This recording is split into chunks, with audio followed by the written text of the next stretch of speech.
Buenas noches, bienvenidos a una nueva edición de La Bitácora, un programa de tertulia y debate de contenido político, social y cultural de Popular Televisión Galicia. Hoy es miércoles 21 de marzo de 2012. Nos acompaña a la mesa de trabajo don Carlos Ruiz Miguel, es catedrático de Derecho Constitucional de la Universidad de Santiago. ¿Qué tal, don Carlos? Buenas noches, bienvenido. Buenas noches, muchas gracias nuevamente por la invitación y por poder compartir esta mesa con estos amigos. Sí, el sitio es suyo ya para siempre. Bueno. En la esquina de la mesa, don Francisco Fernández Tarrío, es abogado y presidente del Centro de Estudios Públicos Poder Limitado. ¿Qué tal, don Francisco? Buenas noches, bienvenido. Un placer, como siempre. ¿Qué tal va esa gripe que le echamos de menos aquí la semana pasada? Vamos recuperando. Estupendo, bienvenido. A mi izquierda, don Vicente Fernández, es abogado especialista en urbanismo. ¿Qué tal, don Vicente? Buenas noches, bienvenido. Buenas noches, un placer estar aquí en el ala de los especialistas. En la esquina de la mesa, don Bernardo París es filósofo, especialista en Ortega, por eso aludía don Vicente a los especialistas. ¿Qué tal, don Bernardo? Buenas noches, bienvenido. Buenas noches, doña María. No sabe usted cuánto me alegro de que el querido don José cause esta alegría entre los presentes. Pero vamos a explicar por qué se ríen con lo de especialistas. Explíquelo usted, que además yo le digo especialista en Ortega y además esto ya está acuñado para siempre. No pasa nada, mujer. Especialista. Pero dígale la idea que tenía Ortega de la especialización. Bueno, pues él precisamente no es que estuviese muy a favor del especialismo, ¿no? Entonces, en la cultura, en la ciencia, en la filosofía. Entonces, pues es conocido que en una de sus obras más representativas, La rebelión de las masas, uno de sus capítulos lo tituló precisamente La barbarie del especialismo. Por lo tanto, si usted considera que yo soy un especialista en Ortega y Gasset, pues me está usted calificando de bárbaro. Ahora bien... No, a mí me lo han dicho, yo lo he leído. Ahora bien, puede ser usted un especialista bárbaro. Gracias, puede ser un bárbaro especialista, que es distinto. Don Bernardo, yo he leído que usted era el gran especialista en Ortega, uno de los grandes especialistas del mundo en Ortega. Y bueno yo me hice eco de eso. Usted exagera un poco. Pero bueno... digamos que soy un orteguiano. Dígaselo al mensajero. A mí así me lo transmitieron, pero bueno, sabe mucho de Ortega, vaya, que sí, que eso. Bien, pues empezamos con el primer tema. A propósito de un artículo publicado en El País con fecha 26 de febrero, en el que se vertían una serie de infundios, mentiras contra la Iglesia y la Conferencia Episcopal. Se decía, entre otras cosas, que la Iglesia estaba exenta de pagar IBI, es decir, el recibo de la contribución que todos pagamos, y también de contribuir el Estado con sueldos de funcionarios de la Iglesia y demás. Entonces, la Conferencia Episcopal envió una carta de réplica a la que el diario El País hizo caso omiso. Se habló con ellos por teléfono y no quisieron rectificar, no le dieron el derecho a réplica. En vista de ello, con fecha de ayer, la Conferencia Episcopal Española emitía un comunicado donde aclaraba pues todas estas cuestiones. Don Carlos, ahora vamos a hablar de las cuestiones, pero creo que a usted lo que le interesa es comentar el comportamiento del periódico El País, ¿no? Bueno, vamos a ver, en España contamos con algunas leyes muy buenas, hay otras bastante malas, pero hay algunas que son bastante buenas. Y una de las mejores leyes que hay en España y de hecho en el mundo es la Ley Orgánica de Derecho de Rectificación, que es una ley orgánica de 1984 que concede a los aludidos por una información que consideren inexacta, el derecho a que se publique una rectificación y además con la misma relevancia con la que aparece la información rectificada. ¿Cuál es lo que a mí me sorprende y me desagrada de todo este caso? Bueno, pues lo primero que me sorprende, o mejor dicho, que me desagrada, es que El País, que sin duda conoce esta ley orgánica, no haya publicado la rectificación que ha enviado la Iglesia Católica, la Conferencia Episcopal. ¿Y cuál es lo que me sorprende? Pues lo que me sorprende, y tengo que reconocer, a pesar de que estemos en una televisión de la Iglesia Católica, tengo que decir que me sorprende poco agradablemente, es que la Conferencia Episcopal Española no haya utilizado el derecho que le da esta ley orgánica para exigir ante los tribunales la publicación de esa rectificación. Lo que ha hecho Martínez Camino, el portavoz de la Conferencia Episcopal, pues bueno, está bien, pero podía haber hecho otra cosa, que es haber obligado judicialmente al Grupo Prisa, al diario El País, a publicar esa rectificación. Yo creo que es lo que se tendría que haber hecho. Puede hacerlo todavía, ¿no? No, porque ya pasó el plazo. Es decir, una vez que han pasado los 7 días, primero hay que enviar la rectificación, parece ser que se envía en plazo, y si en 7 días no se ha publicado la rectificación, es cuando hay que acudir a un procedimiento judicial, ¿no? Hay unos pocos días para presentar esa demanda. Es evidente que no se ha presentado la demanda judicial. Quizás se envió la rectificación al periódico, pero al no verla publicada, digamos que era cuando había que haber acudido al juez, y no se ha querido, por alguna razón que yo desconozco, acudir al juez, que creo que era la vía adecuada. En todo caso, insisto, me ha decepcionado un poco que la Conferencia Episcopal no haya acudido a los tribunales para defender su derecho, y pues me indigna que El País, el periódico más vendido de España, ignore, pisotee, desprecie la legislación española. Cuando el portavoz de la Conferencia Episcopal habló directamente con, bueno, pues no sé si era la sección de cartas al director del diario El País, esta persona le contestó, bueno, pues que no era de su competencia, ¿no? El admitir o no admitir, publicar o no publicar la rectificación. Esto no es una carta al director, es una rectificación, es otra cosa. Es decir, cuando uno envía una carta al director, tiene que partir de la idea de que el periódico no está obligado a publicar de la carta. Eso es una decisión libre del periódico, publicar la carta que cualquier persona envía o no. Pero una rectificación es otra cosa, es que ahí hay una obligación de publicar la rectificación. Por eso no hablamos, aunque a veces los periódicos coloquen las rectificaciones en la sección de cartas al director, no es lo mismo. No es lo mismo, porque una rectificación es obligatoria, mientras que una carta al director, el director pues decide libremente si la publica. El planteamiento fue, bueno, iba dirigida al director, no para precisamente incluirse en cartas al director, sino, bueno, pues para pedirle responsabilidades. Sí, pero también se dirigieron al defensor del lector. Sí, después. Defensora, sí. Bueno, pero yo creo que había que haber ido al juez, más que al defensor. Estoy de acuerdo. Lo que queda de manifiesto es la diferencia entre la buena fe de la conferencia y la absoluta mala fe del Grupo Prisa, que, sí, pero que entiende los derechos como siempre los ha entendido durante toda su vida, solo para ellos y nunca para los demás. A mí no me sorprende nada, Carlos. Bueno, lo cierto es que la Iglesia dice que, cuando dicen que está exenta de IBI, en virtud de acuerdos entre el Estado y la Santa Sede, dice que no es cierto, que ese régimen fiscal que está regulado por la Ley de Mecenazgo 49/2002, y bueno, pues que en cuanto a los sueldos que dice funcionarios de la Iglesia, que no, que eso, que la diócesis paga a su gente en las para que nos hagamos una idea, no se le aplica ninguna legislación diferente, por ejemplo, a la Cruz Roja, por poner un ejemplo, o a cualquier otro tipo de entidad religiosa. O sea, no se le está haciendo ningún tipo de privilegio. Luego se desliza siempre que el Estado le da dinero a la Iglesia Católica. Y lo que realmente se hace es darle un dinero a cuenta de las contribuciones que hacemos libremente los católicos, entre los que me cuento, a la Iglesia Católica. Lo que hace después el Estado es hacer una liquidación provisional, es decir, le da un dinero a cuenta de lo que nosotros le entregamos voluntariamente.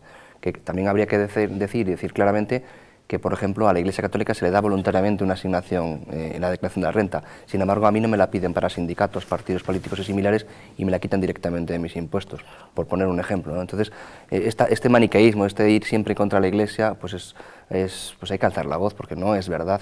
La Iglesia básicamente se nutre de los adelantos a cuenta que le da el Estado a costa de sus propios contribuyentes, que por cierto las liquidaciones suelen ser y serán, si Dios quiere, positivas para la Iglesia, porque se le está dando, entiendo que menos de lo que después en liquidación provisional se fijará como aportaciones reales de los contribuyentes, con lo cual las cosas hay que dejarlas meridianamente claras. No es la realidad es la que es, sino la que pinta el progresismo en general, para el que todo vale, siempre y cuando el ataque sea contra la Iglesia Católica. Y yo, hombre, francamente hay que alzar la voz, no se le da ningún trato de privilegio, ni mucho menos, es un trato legal. Sí, yo creo que el problema, evidentemente la cuestión es cómo la oligarquía izquierdista sigue usando la mentira como gran elemento revolucionario para ellos, para intoxicar, como decía el profesor Ruiz Miguel, prescindiendo del Estado de Derecho.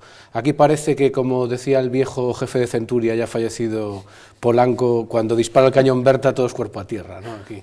Y siguen pareciendo creer que vivimos en una sociedad así y las cosas están cambiando, afortunadamente. Pero yo insisto, ¿cómo se sigue utilizando de una manera tan descarnada la mentira? La mentira pura y dura, es decir, no les importa absolutamente nada. Ellos disparan todo tipo de mentiras, de calumnias, de injurias, y los demás tenemos que aguantarnos. Y lo que tienen que saber es que ese sector es que hay gente, y aquí estamos los que estamos, y hay más gente, que vamos a denunciar todo esto. Claro y que sí. no nos vamos a callar. Así es, y lo venimos haciendo a lo largo de todo este tiempo. Don Bernardo, ¿quiere añadir alguna cosita más antes de pasar a otro tema? No, simplemente decir que decía Carlos Ruiz que le sorprendía, si no lo entendí mal, la actitud del país ante... No, me sorprendía la actitud de la conferencia episcopal. Del país no me sorprendía, me indignaba. Claro.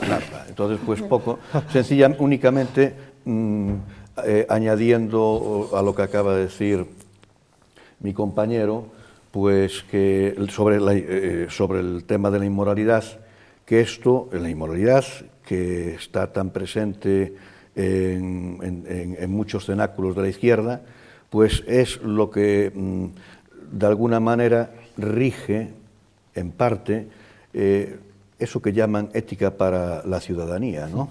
Esa es la moral que preside, según estas personas, por lo que se ve, o que debe presidir, el imperativo moral que debe presidir la famosa ética para la ciudadanía, que yo, concluyo, a la que yo suelo referirme con H aspirada, es decir, pronunciándola ética para la ciudadanía.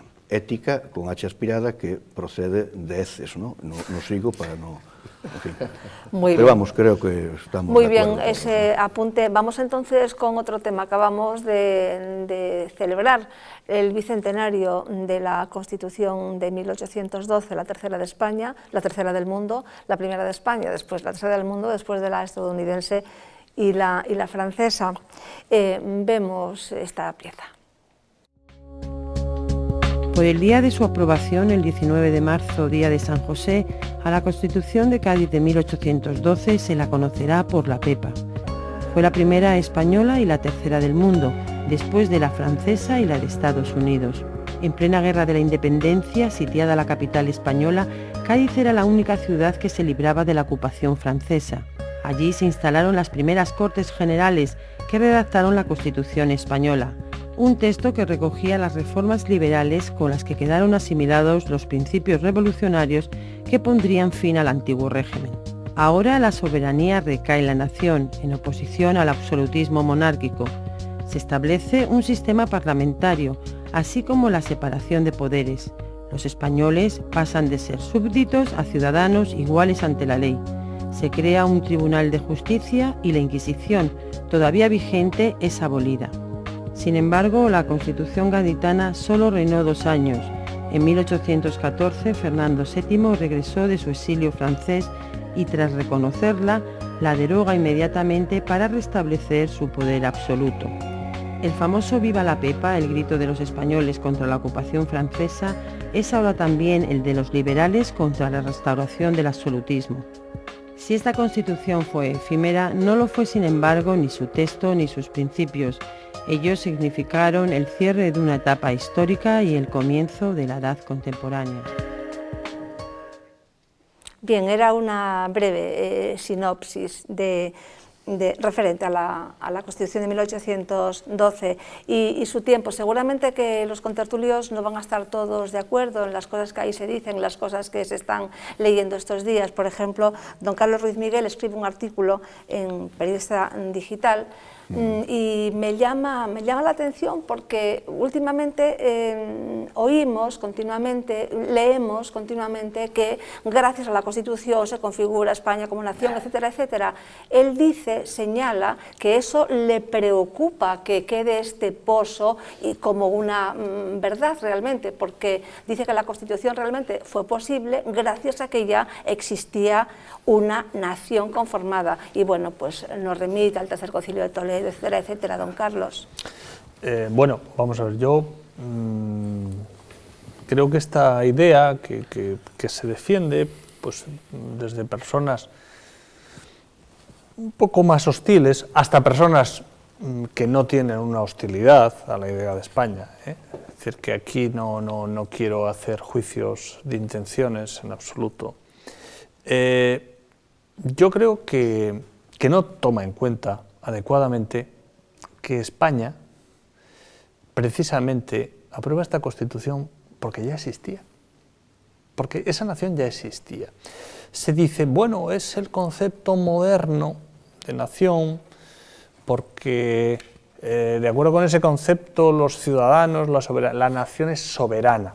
Bien, pero después de 1812 hubo bastantes decenios en España donde la Constitución no reconocía la soberanía de la nación, y no creo que nadie pueda decir que España dejó de ser una nación moderna en esas épocas, en esos años. Es decir, que se reconozca la soberanía de la nación me parece perfecto, yo soy partidario de esa idea, pero esto no es lo que convierte a la nación española en una nación moderna.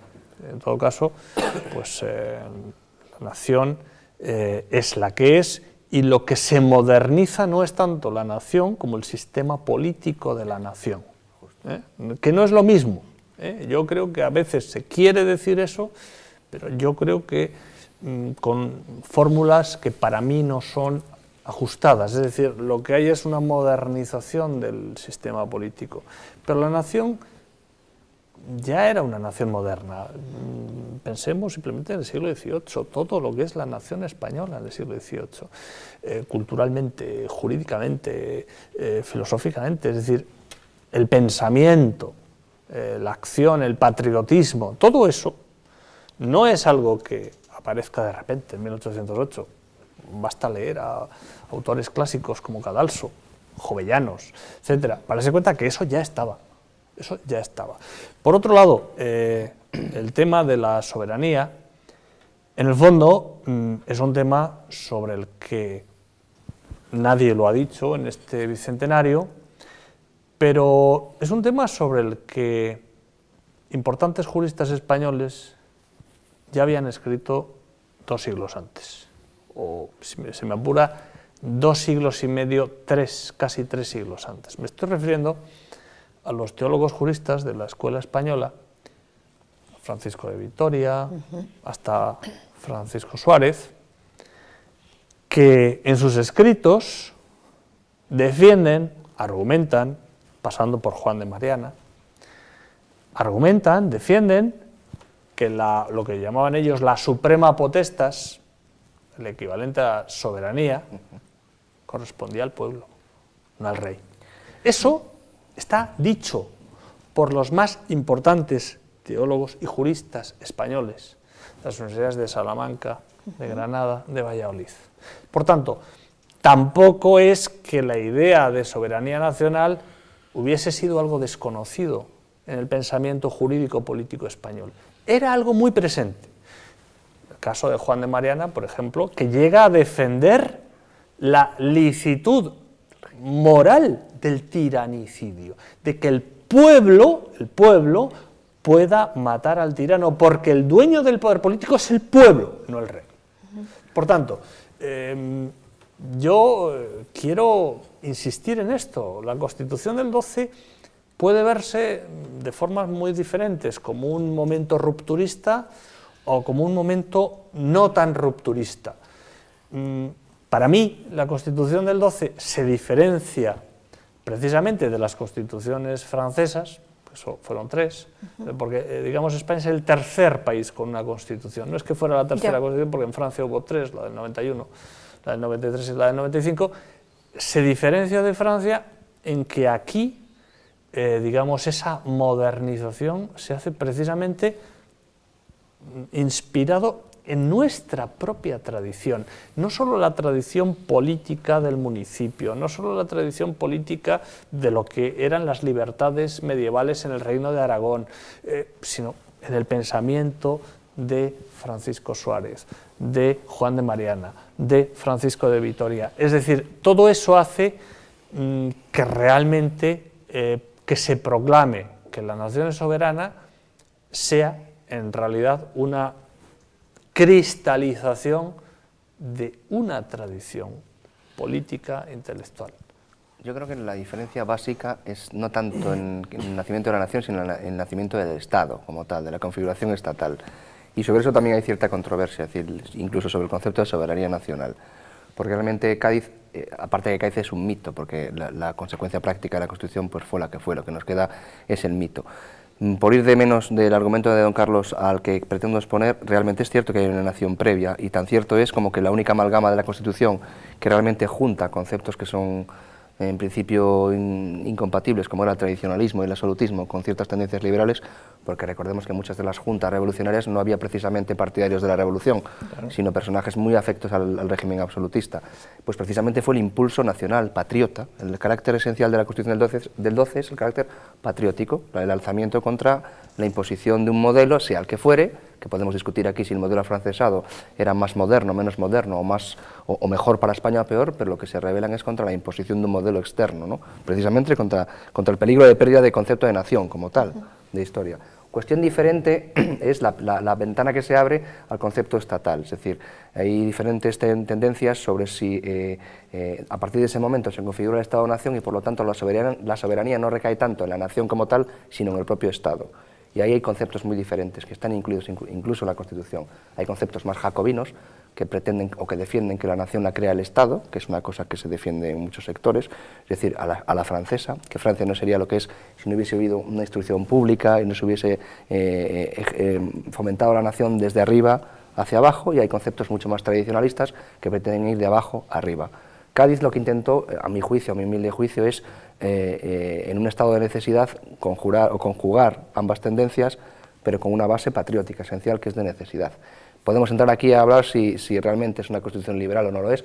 Hay cosas muy significativas como en la introducción del habeas corpus, por ejemplo, por poner un ejemplo, pues el concepto de ciudadanía como tal, y luego no dejar pasar tampoco la oportunidad de que tengo aquí a don Carlos a mi vera, de que no necesariamente los derechos ni las naciones nacen por el hecho de que unas élites se junten y plasmen una constitución en un papel. Entonces, también tenemos que ver el pozo de la tradición. Hay países que no las tienen, incluso impresas, y sí siguen rigiéndose por criterios tradicionales o de justicia. Don Francisco me decía que teníamos que hacer un monográfico, claro, y está pendiente el monográfico. Don Bernardo, don Vicente, por esta parte. Sí, bueno, a mí lo que acaba de decir Tarrío, estoy totalmente de acuerdo en el sentido de que la idea de nación es previa a cualquier, si no lo entendí mal, o yo así lo entiendo por lo menos, a cualquier formalización en un texto legal. Efectivamente, ¿no? Es decir, pero es que la idea de España está presente a lo largo de la historia, de nuestra historia, en numerosos textos, en numerosos documentos, ¿no?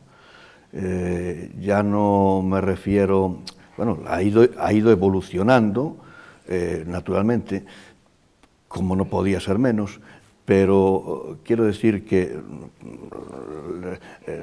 nuestra relación con Roma, en nuestra relación con Roma está clarísimo lo que es Hispania, ¿no? Los textos de Estrabón, hay varios textos que indican la importancia que tenía España en esa época, ¿no? Pero como bien ha dicho el profesor Carlos Ruiz en el artículo que citó doña Magdalena, que yo también he leído, efectivamente en el Tercer Concilio de Toledo hay hay una definición, una idea de lo que es la unidad patria, de lo que es pero claro, todo esto va variando con el tiempo. Cuando hablamos de constituciones, por ejemplo, la Constitución de 1812 viene precedida, aquí se ha dicho que era si no entendí mal, la cuarta, ¿no? No se decía en el... Es el tercer país con una o constitución. el tercer Francia país. tuvo 3, Sí, la pero- primera es la de Estados Unidos, pero curiosamente- luego las 3 de Francia, luego la de Sí, España. pero hay curiosamente una constitución, que es la de Bayona, curiosamente, es una constitución de 1808, 4 años antes a la de 1812, y que, bueno, pues que es la constitución de Napoleón, vamos, de José I Cuando Bonaparte. las abdicaciones. Perdón. Cuando la abdicación Cuando la en Bayona. abdicación efectivamente en Bayona, apoyada por su hermano el emperador, claro. Entonces, bueno, pero todo esto, es decir, lo que yo quiero decir y lo que me interesa decir es que la idea de España va más allá de los formalismos, y que, por ejemplo, aquí un adaliz de esta idea de España estrictamente formal y ligada a la Constitución del 12, de 1812, es el profesor Fernando García de Cortázar, a quien todos hemos escuchado esa tesis de que, bueno, la idea de la nación comienza, ¿no?, la conciencia nacional. Bueno, yo creo que la conciencia nacional de aquellas personas, los constituyentes, bueno, pues, ¿quiénes eran los españoles? ¿Los constituyentes o los que estaban fuera, ¿no? Es decir, porque, quiero decir que los constituyentes, pues eran personas, bueno, pues que intelectuales, que tenían, bueno, clérigos, personas que tenían unos conocimientos que no tenía el pueblo, ¿no? Claro. Pero que el pueblo no tuviese esos conocimientos especializados, o que no tuviesen esa altura de conocimientos, no quiere decir que no tuviesen una idea de España. Había que preguntarse qué idea tenía de España un campesino, pues, por ejemplo, de la zona de Melliz en 1812. Sería interesante preguntarse eso. Pero ¿no? bueno, si no pagaba impuestos, si no tenía más o menos un patrimonio, tampoco tenía derecho a participar en política, ¿no? Don Vicente. Bueno, después de todo lo dicho, yo creo que Cádiz es un nodo histórico, es decir, es el punto de confluencia entre la nación preexistente. En eso yo estoy completamente de acuerdo con el profesor Ruiz Miguel. No hubiese sido posible sin una nación la guerra de la independencia. Hubiese sido inviable, por ejemplo. Porque se hubiera producido una Claro, fragmentación claro. política. Es decir, eran las juntas de defensa nacional, es decir, las juntas que había, las juntas provinciales de defensa nacional, es decir, había ya una idea. Pero para mí Cádiz es un hito en la metafísica de España. Es decir, es el fruto, el nodo, hay una especie de... porque al final es una élite que decide crear esa constitución. Una élite. Y es un punto de llegada y un punto de partida. Para mí es un vértice en la historia de España importantísimo. Sobre todo porque yo de Cádiz extraigo esa idea de que a un patriota de verdad, a un patriota verdadero, le gusta su país porque no le gusta. Es decir, yo extraigo de la Constitución de Cádiz la idea de que los patriotas que vivimos actualmente en España tenemos que heredar. Es decir, trabajar porque esto sea algo mejor que le podamos dejar a nuestros hijos, ¿no?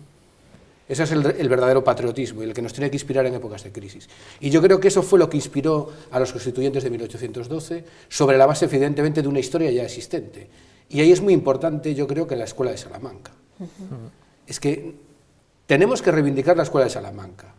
Es una gran desconocida, es un pensamiento tremendamente moderno y revolucionario. No solo en política, sino también en economía. Claro, claro, Que la aquí lo hemos colaboración comentado en alguna Es ocasión, que y además es El propio término liberal. es la base del liberalismo. Como siempre aquí no ¿no? valoramos Es lo que tenemos, es que principios. para mí la Escuela de Salamanca es un pensamiento absolutamente revolucionario. Bien, Completamente. pues yo quiero desde luego un recuerdo en el tiempo para el cardenal Quevedo y Quintano, obispo de Orense, que presidió algunas de las juntas, la Junta de Orense, la Junta de Lobeira, que es un lugar de Orense, pero fue muy importante en esa época, y bueno, pues tuvo problemas porque él realmente no quería firmar la Constitución, porque estaba de acuerdo con determinadas cuestiones, y desde luego no quiso, y le ofrecían, pues, el mariscal Soult desde aquí que volviera a Galicia, en concreto a Orense, y bueno, pues me parece realmente que tenía que enviar este recuerdo al gran obispo de Orense, que desde luego dicen que virtudes intelectuales muchas, pero parece que virtudes fraternales, de caridad y demás, todas. Cuando murió, pues efectivamente, pues el pueblo se le moría alguien realmente importante y un gran protector. El homenaje de la Constitución pues sirvió para que Rajoy nos dijera que no hay que tener miedo a las reformas en tiempo de crisis. Lo oímos. Los constitucionalistas gaditanos nos enseñaron que en tiempos de crisis no hay que tener miedo a hacer reformas, sino que hay que tener la decisión y la valentía de hacerlas. Fue así como el espíritu reformista se alzó frente al inmovilismo y a la resignación en estas tierras andaluzas. Gracias a su decisión e iniciativa, la reforma trajo el cambio, y hoy como entonces, el cambio es la reforma. Porque cuando la pesadumbre atenaza la vida de la nación, los españoles siempre hemos sabido reaccionar con admirable fortaleza y determinación, apartando nuestras diferencias y juntando nuestros talentos y virtudes. Podemos reconocer, por tanto, que la Constitución de 1812 y el resto de la legislación aprobada por las Cortes de Cádiz sentaron las bases del desarrollo de la modernidad española. Bueno, muy bien, pues eran las palabras del rey, no sé qué pensarán ustedes de las palabras de Rajoy, y también estaba pensando en el rey, por eso he dicho el rey, y también, bueno, pues que el rey, yo creo que por primera vez en la historia arremete contra un antepasado suyo, ¿no? contra el rey felón Fernando VII. No, arremete en público. En público. En privado. En privado seguramente también lo reconocerá, ¿no? Reconocerá no, que fue... quizás ya arremetió antes contra algún otro de su familia. Sí, bueno, pero públicamente. Podría citar precisamente la que acabo, a la Constitución a la que yo me acabo de referir, la de 1808, 4 años antes de la de 1812, ¿no? Podría citarla, que gracias a la abdicación de sus familiares, me refiero al rey, ¿no?, pues fue posible la promulgación de esa Constitución, ¿no? Sí, sí. Gracias a la abdicación de sus familiares. Aunque aquello fue una carta otorgada por la soberanía real, claro. Y esto fue una Constitución hecha por la nación, ¿no? Bueno, esa es la diferencia. Bueno, ya. Pero yo hay un punto que sí que quiero decir, ¿no? Creo, igual me equivoco, pero creo que es la única Constitución, no de España, sino del mundo, que ha regido en 4 continentes. Europa, América, África y Asia. Es la Constitución que rigió en la península, en las posesiones españolas del norte de África, Canarias, en América, del norte y del sur, las Indias, y en Asia, en Filipinas y los archipiélagos españoles de... ¿Qué otra Constitución puede presumir de esto? Yo ahora no me viene a la cabeza ninguna. Indudable influencia. Y quizá en América incluso más provechosa que para la propia nación. En América influyó mucho. Fue una Constitución muy influyente. ¿Por qué? Pues porque varios de los que la hicieron eran políticos americanos. Al volver a sus países, cuando se producen estos movimientos de independencia y hay que hacer una Constitución, claro, ellos ya tenían experiencia, ¿no? Entonces son personas que ya han vivido un proceso constituyente y en ese sentido son consideradas como personas referentes a la hora de tratar estas cuestiones. Por eso, precisamente me decía un profesor argentino que en este momento la Constitución de Argentina actualmente vigente todavía tiene algún artículo textualmente copiado de la Constitución del 12. En este momento. Sí, Elíjanme un artículo cada uno. Pues al hilo de lo que dice Carlos, viene como niño al dedo el primero, sin ir más lejos. La nación española es la reunión de todos los españoles de ambos hemisferios. Vale. Me quedo con el tercero. ¿Cuál? La soberanía reside exclusivamente en la nación. Y es que esto lo veo más discutible, algún día lo hablaremos. Porque... Pues yo no sé qué número es, pero yo me quedo con el derecho a publicar, editar, a decir, publicar y el derecho a la imprenta, el de publicar las ideas, libertad de expresión y demás. Yo me quedo con ese, a lo mejor por deformación y hay otras cosas más importantes, pero es que eso es vital. Don Vicente. Yo me quedo con lo de la nación española es libre e independiente. Porque eso incluye todo, ¿no? Y no puede ser ni patrimonio de ninguna familia o persona. Muy bien. Que está muy de actualidad eso. Muy bien. Vamos entonces, es que yo seguiría hablando sobre esto porque, don Carlos, usted dice también en el artículo que, bueno, que esto del concepto de nación, que esto podría dar lugar a que de repente pues se modificara la Constitución y se constituyera España en un Estado federal, algo así, pero bueno, eso lo apunta usted y dice que tiene sus reservas y que tiene su miedo, pero bueno, lo comentamos en otro momento. Brevemente, que pasamos a otro lado. El artículo 27 dice: las Cortes son la reunión de todos los diputados que representan a la nación. Y esto es lo que quería subrayar: nombrados por los ciudadanos en la forma que se dirá. Aquellos constituyentes no fueron nombrados por los ciudadanos. No, ¿O sí, claro, don Carlos? porque en esa guerra no podía haber elecciones. Pero los ciudadanos libres... No podía haber elecciones, pero había una junta central Eso voy. que pero representaba la las junta juntas. se forma a partir de las juntas provinciales. Que representaba a las juntas provinciales. Y las juntas Los provinciales ciudadanos libres fueron los representaban que a su vez. se movilizaron, un ejercicio extraordinario de sociedad civil, para designar representantes. ¿Verdad? Bien, pues aparte de haber celebrado el bicentenario de la Constitución, también hemos celebrado el Día del Seminario, el Día de San José, el Día de las Vocaciones. El lema este año era Pasión por el Evangelio. Realmente, oyendo hablar a los seminaristas, como que invitan, no sé, si a algunos jóvenes a optar por el seminario. Vamos a oír estos totales. A nivel personal, sobre todo, pues una riqueza muy grande espiritual de unión con Jesucristo, de identificación con Él, donde tú tienes un tiempo precioso, privilegiado, de preparación intensa en todos los niveles, a nivel académico, a nivel espiritual, a nivel comunitario, de estar con una serie de compañeros. Es decir, tienes un medio privilegiado para crecer en muchos sentidos.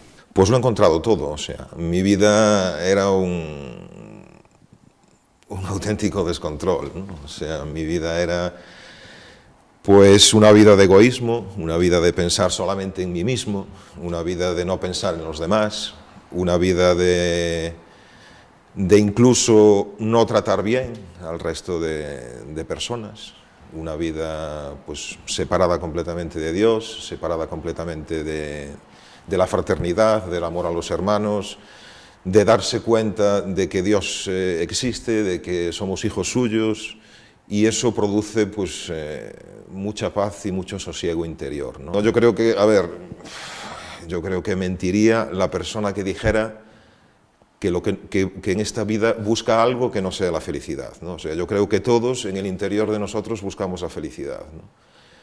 Entonces, el haberla encontrado y el haber dicho sí al Señor y el tirar para adelante y incluso pasar de prejuicios, de decir, pues mira, tengo la edad que tengo, pero voy a tirar para adelante, voy a acabar mis estudios, voy a ordenarme sacerdote, voy a ser feliz haciendo felices a los demás y enseñando a los demás el camino correcto, que es el camino que lleva a Jesucristo, ¿no? Y eso para mí hoy en día es lo más bonito del mundo. Sí, desde luego.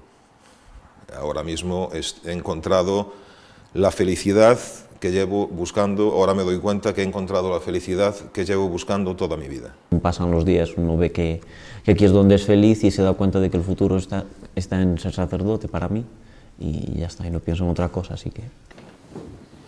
Pues a nivel personal, la oportunidad de responder al Señor, a la llamada que me hizo el Señor, y de ser feliz.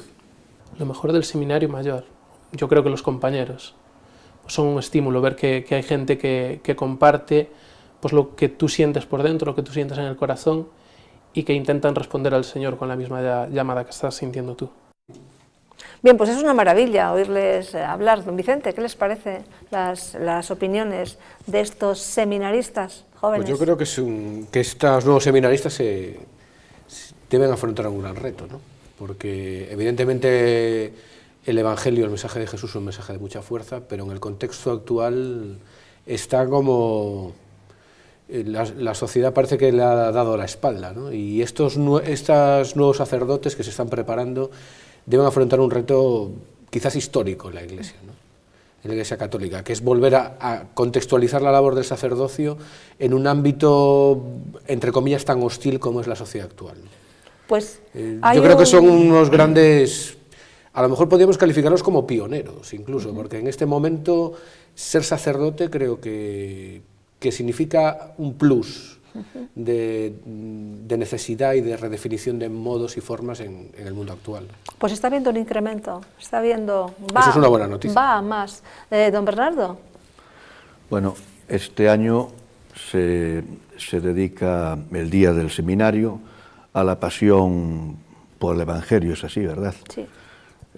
Bueno, yo creo que es una gran dedicatoria, porque sobre todo para un cristiano, puesto que el Evangelio lo que viene a significar es la buena nueva, y la buena nueva no es otra cosa que la propia enseñanza de Cristo, que predicada después por los apóstoles. De ahí la importancia del apostolado actual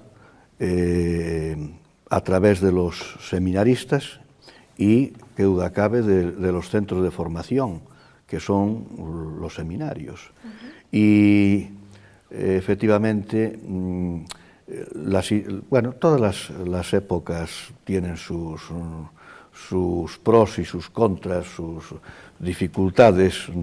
La nuestra tiene las suyas, que estamos viendo, lo vimos al comienzo del programa, cuando hacíamos referencia pues al tema del país y de la conferencia episcopal. Bueno, pues hay un sector de la sociedad que, bueno, pues que es anticlerical de manera irracional, incluso viendo la gran labor que hace la Iglesia a través de algo tan material como es la ayuda prestada por Cáritas. Hablo de algo tan material, que en el fondo no lo es tanto, porque si no hubiese una espiritualidad en la base de ese esfuerzo y de ese sacrificio y de esa tarea ejemplar, pues no. Bien. Entonces quiero decir que me parece que es una gran labor y muy elogiable todo lo que están haciendo. El mayor aplauso. Yo quiero lanzar un mensaje de esperanza, de optimismo. Yo no creo que la sociedad como tal, primero, creo que se está sobredimensionando en número y en calidad ese sector del anticlerical del que habla don Bernardo. Yo creo y quiero mantener esa esperanza, y lo creo firmemente. Yo creo que la mayoría de la sociedad española sigue siendo una sociedad de valores profundamente católicos y cristianos. Lo creo. Es una sociedad durmiente. Por eso es muy importante que estos seminaristas, estos nuevos sacerdotes, encuentren no tanto es un despertar, es encontrar las palabras adecuadas para que la gente se dé cuenta que en su gran mayoría vive como cristianos y viven como católicos, muchas veces influidos por los medios de comunicación, pues como puede ser el grupo Prisa, que les hacen creer a lo mejor que viven de una manera diferente como realmente son. Entonces yo quiero mantener ese mensaje de esperanza, de optimismo. Creo que la JMJ, por ejemplo, las JMJ es un síntoma de que esa sociedad está viva y está ahí, y es muy numerosa, y España sigue siendo una sociedad de valores. Fíjese que no estoy diciendo ya que tenga que ser estrictamente de obediencia o que cumplan, pero de valores netamente cristianos y católicos, con lo cual mantengamos un mensaje de esperanza, ¿no? de optimismo. A poco que rasquemos aparece, ¿no? Yo creo que hay un gran telón que no permite el acceso a los valores, Carlos, a los valores, que no le gusta nada la palabra por aquello del valor, del dinero, pero que si conseguimos levantar ese telón, pues lo tendremos más fácil, don Carlos. No, bueno, yo estoy muy de acuerdo con lo que ha dicho Vicente, de que realmente la tarea a la que se enfrentan estos jóvenes en este momento es una tarea realmente importante, porque no es lo que tienen que hacer, no es lo que se hacía hace 100 años. Hace falta una nueva forma de aproximarse a los fieles. Y los fieles están en este momento en un contexto pues, de una gran hostilidad contra la religión. La hostilidad está muy difusa a través de los medios, etcétera. Cine, la televisión, todos están intentando desacreditar destruir, minar lo que es la visión de la vida que ofrece el cristianismo. Entonces, en un contexto así, trabajar de seminaristas pues es un trabajo heroico, y yo espero, por eso decía don Vicente con razón que es un momento muy importante, porque si salimos adelante, pues realmente se puede ya marcar un camino nuevo, que hasta ahora pues no está. Yo, sin embargo, no sería tan optimista como don Francisco, en el sentido de que yo veo como hay una erosión cada vez mayor de esa base religiosa que tiene el pueblo español. Benedicto XVI lo llama lluvia ácida que contamina el terreno, pues, y desde luego, y es que no podemos... Mejor metáfora es imposible. Es difícil que escapemos a ello, pero bueno, yo también coincido con don Francisco. Vivimos un momento realmente convulso, pero bueno, todo esto... Y decir también que pueden salir adelante y pueden mantener viva su vocación también gracias a que la Iglesia tiene grandes formadores que están día a día también para ayudarlos pues en ese desaliento que experimentan. Nos lo decía el otro día Monseñor Sánchez Monje en la entrevista que le hicimos, que es muy importante también en los momentos de flaqueza, ¿no? Y que los católicos vivimos es verdad que estemos en un momento clave, pero también tenemos dos cosas muy importantes. Hemos vivido un gran papado, que fue Juan Pablo II, y otro gran papado, que está siendo Benedicto XVI. Es decir, hemos disfrutado los católicos de dos personalidades de una relevancia enorme. Una ya demostrada, y este Papa, que yo creo que es un gran intelectual, un hombre formado y un hombre que va a ser importante en la historia. Por supuesto, claro que sí. Si me permite una sola frase, brevísimamente me quedo con la frase que se dijo, ser feliz haciendo feliz a los demás. Sí, que lo dijo uno de los seminaristas. No se puede decir mejor. Fantástico. Vamos entonces con otro tema. Faltan ya muy pocos días para que los asturianos y los andaluces acudan a las urnas a decidir sobre el futuro de los próximos 4 años. En ayuda del Partido Popular han ido desembarcando los diferentes líderes también. En ayuda de los socialistas, Álvarez Cascos pues tiene que buscárselas como puede, teniendo además a toda la prensa en contra. Bien, don Bernardo, usted por reírse, venga, adelante. ¿Quién me mandaría? Bueno, Andalucía y Asturias, que las elecciones ya son el domingo, de ambas comunidades. De Andalucía, bueno, se dice que después de 30 años, yo he escuchado esto como argumento reiterado, que conviene el cambio después de 30 años. Yo no creo que porque un partido esté en el gobierno un mismo partido durante 30 años haya por qué cambiarlo. Esa es una razón estrictamente cuantitativa, aunque bascule Tarrío, pero discrepe, ¿no? Bascule. Entonces, pero bueno, en este caso, aparte de los 30 años, es por todo lo demás. Esa es una razón, claro, es que ahí voy, es que hay que distinguir. Por lo otro. Claro, es que usted sabe la razón cuantitativa... Independientemente de filosofías y análisis. La razón cuantitativa es un oxímoron, es una contradicción. De la cantidad no podemos extraer nada. Lo que nos importa son los hechos, lo verdaderamente acontecido. Y eso, en base a lo que hemos conocido, a los datos de evolución social, del paro, los datos relativos al nivel cultural, educativo de Andalucía, etcétera, pues efectivamente esto todo aconseja, recomienda que se lleve a efecto un cambio de política. No porque lleven 30 años. Termino, si fueran 30 años... Y no se me enfade. No. ¿Sabe qué es esto que tengo aquí? Sí. Un un pinganillo, No me diga. y me han dicho 51. Vale, maravilloso. Pero venga, no, pero 30, no, concluya. digo yo sencillamente que 30 años, si fueran 30 años haciendo, ejerciendo una buena tarea, Eso sí que es un oiga, oxímoron, eso sí que ya es un sabemos que oxímoron. es una utopía No, eso. pero- no, don Francisco. No, yo mire, creo que confunden ustedes causa y consecuencia. Todo poder acumulado en el tiempo tiende a corromperse y cuanto más tiempo, más corrupción. Óigame, No vayamos a lo necesariamente. concreto. Lo concreto- Que está el señor de trabajo en la cárcel y acaban de decretar Efectivamente. prisión para el Ese chofer. es un porque- escándalo. Pero eso a es un ver, escándalo eso. que viene porque en 30 años de poder uno se siente impune. Sí, pero y yo yo- solo voy a decir una frase que es muy manida y muy, Sí. muy típica, que es que a los políticos hay que cambiarlos frecuentemente, al igual que los pañales, y por los mismos motivos. Bien. Bien. Y dicho esto, Dicho esto, creo que en Andalucía es un auténtico escándalo. O sea, ya no solamente... bueno, es que aquí se juntan las dos cosas, no solamente el tiempo, sino que esto empezó mal desde el principio. Ya no es una cuestión de tiempo, sino que el concepto de política que se ha llevado a cabo en Andalucía desde el primer minuto es un concepto caciquil y es un concepto de casta y un concepto de aprovecharse de lo público Razón cualitativa. para lucrarse Razón personalmente. cualitativa. Pero no cantidad desde de el años. año 29. Totalmente desde de el año acuerdo 1. ahí.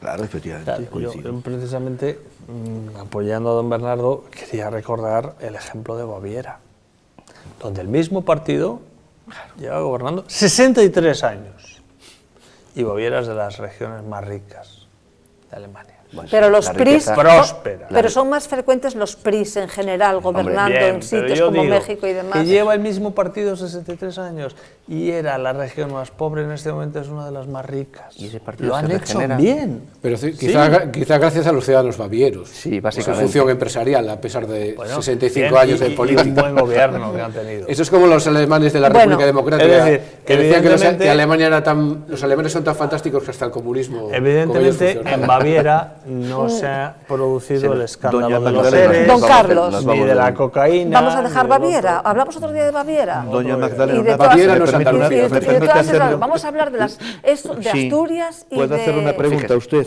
Dígame. Pregunto, porque yo no caigo ahora, pero ¿hay alguna comunidad en España donde esté la derecha o el centro derecha que lleve, si no 30 años próximo... Castilla y León. Castilla y León. Sí. Debemos cambiar, ahora viene esa es la primera pregunta. La segunda pregunta es, ¿debemos cambiar por esta razón meramente cuantitativa el gobierno de Castilla y León? No, yo le devuelvo la pregunta. Si No, un no. gobierno se perpetúa durante 30 años, ¿no es más difícil que Óigame, se produzca por ese cambio? favor, vayamos a las Pregunto. elecciones andaluces que son Yo- el domingo, yo le- vayamos a las elecciones de Asturias que son el domingo y hablaremos de todo De eso, acuerdo. y haremos análisis profundos. Yo si vamos a Andalucía, evidentemente, por hacer una analogía con uno de los temas que hemos tratado, espero que el domingo no se produzca un viva en las caenas, que realmente el pueblo andaluz pues dé el cambio necesario, que creo que es necesario. Que aún no y tiene el difícil, PP, porque como- que aún no tiene el PP la mayoría a eso absoluta iba, a eso asegurada, iba. ya Es están difícil, porque se ha pensando tejido con Izquierda una serie Unida. de- Ahí la gran duda es Una cómo red, se comportará una red el tejido electoral andaluz telúrica. rural. Ajá. Porque está claro que el cambio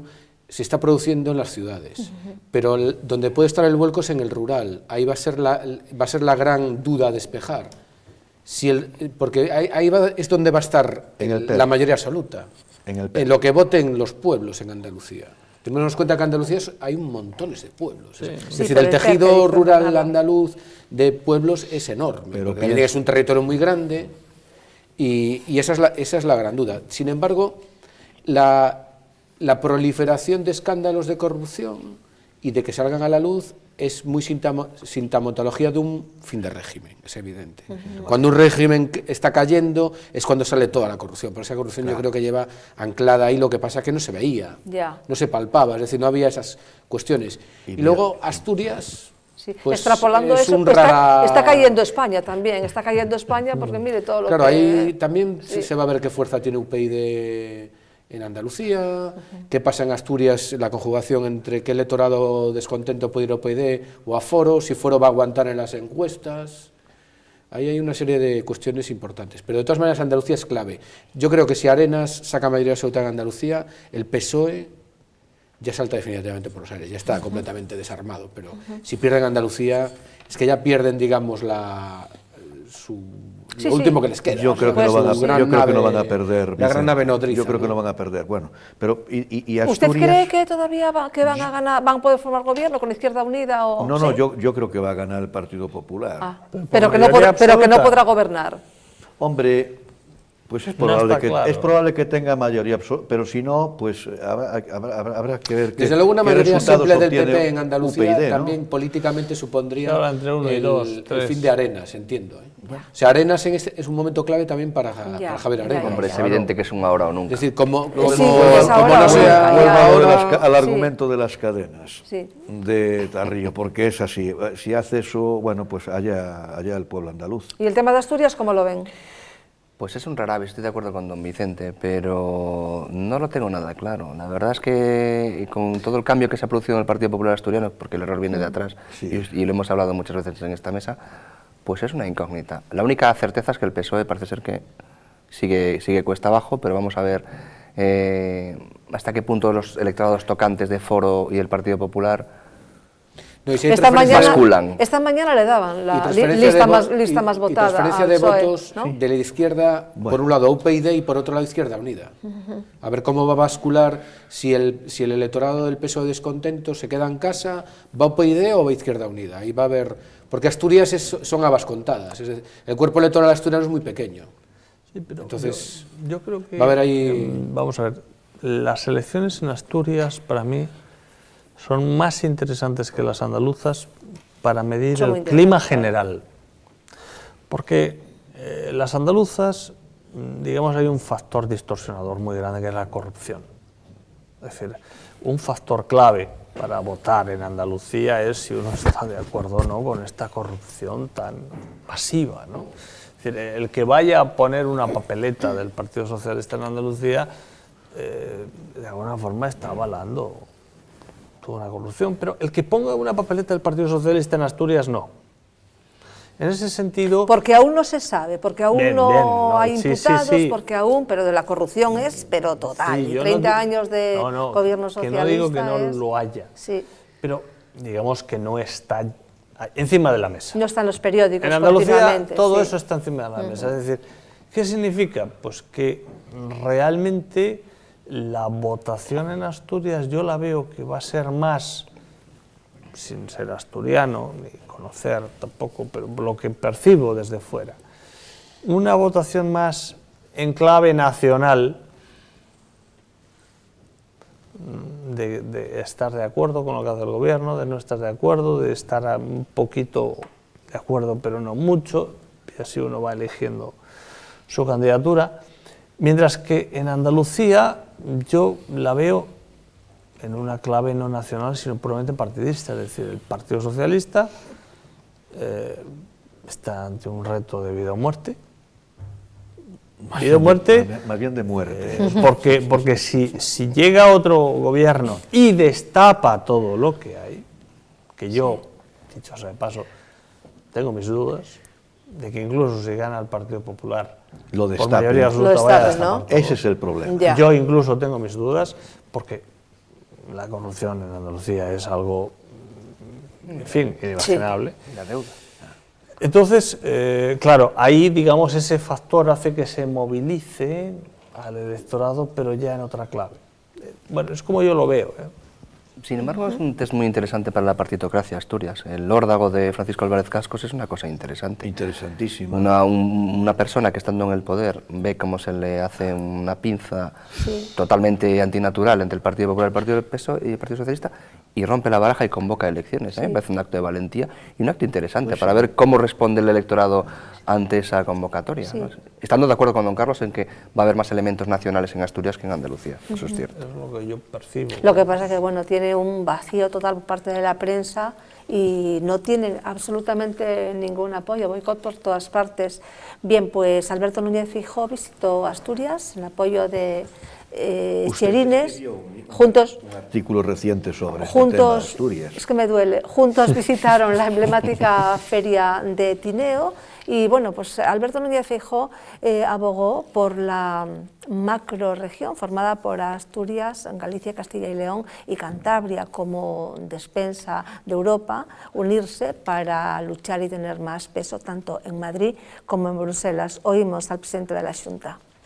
Un motivo de satisfacción estar en Asturias acompañando a la candidata al Partido Popular al Principado y escuchar cómo Asturias tiene exactamente las mismas ambiciones que Galicia, los mismos retos y cómo conjuntamente podemos ser más fuertes, podemos hacer propuestas con más población que nos la respalde y cómo podemos orientar la política láctea, la política cárnica, la política forestal, para que en el Ministerio de Agricultura y posteriormente en Bruselas se escuche a los ganaderos, a los agricultores asturianos, cántabros, gallegos, porque realmente estamos coincidiendo en las prioridades, estamos coincidiendo en el diagnóstico y estamos coincidiendo en el tratamiento de lo que hemos de hacer.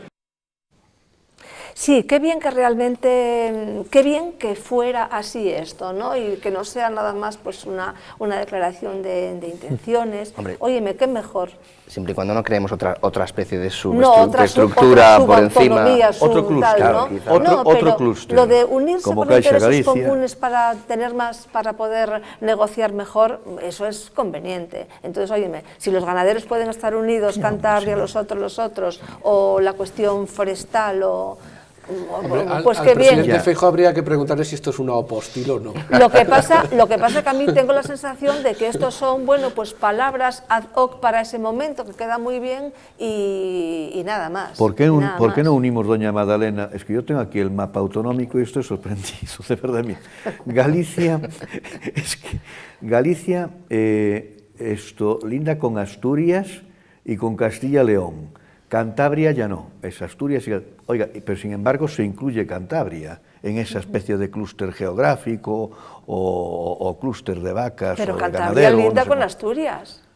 Con Asturias sí, claro. Y el País Vasco, ¿por qué no añaden el País Vasco? Pero Feijóo ya porque había hablan lanzado... otra lengua, porque hablan otra lengua. La Rioja, ¿por qué no La Rioja? Porque, oiga, los vinos, también el comercio de los vinos gallegos, de los vinos de La Rioja, etcétera. Yo qué sé, es que todo esto, entonces, y el resto de España dividimos esto, que si una especie de España la coloreamos en azul. Porque no tiene tanta ganadería, don Bernardo, y entonces, Lo bueno... malo es que no tenemos además, una ganadería del política. País Vasco. Estaban en Tineo y entonces No, estaban en Tineo y en una feria ganadera. Y en Asturias, unos días antes de las elecciones del domingo, ¿no? De las elecciones autonómicas, y estaba con quien estaba, con la señora que se presenta, doña Mercedes Fernández, efectivamente, que tiene un mote, no sé cómo le llaman, ¿no? Le llaman... No, se llama Cherines. o le llaman Cherines, sí, es que efectivamente, sí. Bueno, que la otra ya se ve que fue tan buena su predecesora que han decidido pues barrerla del mapa, ¿no? Si han acertado con doña Chelines, si han acertado igual que con la anterior. No, si es que la prueba de que el Partido Popular se había confundido de pleno es que no repiten los de la lista anterior. Yo creo que siguen confundidos honestamente, de verdad. Y es más, si ganase el señor Cascos... La confusión fue en febrero pasado. Volverían a hacerle la pinza, porque es una inmoralidad. Total. Tan inmoral, o sea, le hacen la pinza ahí, no quieren ayudar, colaborar con la gobernación de la autonomía asturiana, y sin embargo colaboran, qué buena gente está el Partido Popular en el País Vasco con el Partido Socialista Obrero Español. Es que ves cada cosa en este mapa ibérico. La política es curiosa, porque bueno, ves ahora las campañas electorales en Asturias y los que eran personajes muy cercanos, muy afines. El señor Francisco Álvarez Cascos es quien es, y en gran medida ha sido padrino de muchos de los que van a hacer campaña allí ahora contra él, ¿no? Es una cosa curiosa. No, pero lo que llama la atención es que gobierne con el Partido Socialista, que esto Bueno, ¿recuerdan la polémica que hubo cuando aquí dijimos que el señor Cascos pretendía privatizar o reducir la televisión autonómica asturiana y se pusieron rápidamente en contra el Partido Popular y el Partido Socialista? Izquierda Unida. Bien, digamos todos. Todos. Y todas las productoras y todos los que viven de la mamandurria que usted Es el sistema que expulsa a los disidentes. Sí. Tienen un hueso duro que roer. La mamandurria, que es que de Cascos, es palabra... que ni siquiera, fíjense que ni siquiera tenemos unas palabras suyas, unas imágenes, es que de Cascos no hay nada. Sin embargo, en Asturias tiene mucha raigambre. Es una persona con un valor indudable dentro de la comunidad asturiana. Es evidente, por los resultados que obtuvo, ¿no? Ahora, lo que dice doña Madalena, pues es cierto, en el sentido de que se le está haciendo un vacío informativo. Bueno, aquí realmente de las elecciones que más se están hablando es de las andaluzas, más que de las asturianas. ¿Y todo por qué? Porque el español tiene una una tendencia hacia los basureros, digo yo. Bueno, pues me están diciendo ya que nos hemos pasado de tiempo. Nos quedan temas por tratar, pero bueno, Dios mediante seguiremos con la tertulia y los comentaremos en programas sucesivos. Don Carlos, muchas gracias. Si me permites un inciso, un saludo muy afectuoso, un abrazo a nuestro amigo Gaspar Barrón, que está convaleciente es verdad. en el hospital. Yo tenía aquí... Y un saludo para don Gaspar Vitaconero. Claro también. Que sí, menos mal que lo recordó usted, que además fueron a verle, ¿no? Sí. Me dijo que habían ido a verle. Don Gaspar es incombustible. Sí. Sí, ahí afortunadamente suele Está en el Juan Canalejo. Está en el Juan Canalejo, muy bien atendido. Me dijo que había sido una maravilla, que él sintió una cosa y dice, esto es infarto, que él mismo llamó a la ambulancia, vinieron, dice que rapidísimo, que está fenomenal, que tiene su oficina montada allí, que le están haciendo pruebas. Y como que, lo deje monta un estudio en la habitación. Y que pronto lo tendremos nuevamente a bordo. Bien, pues don Vicente, gracias. Buenas noches, encantado de estar aquí. Don Bernardo, sí, yo no le conozco personalmente a este señor, pero le deseo lo mejor.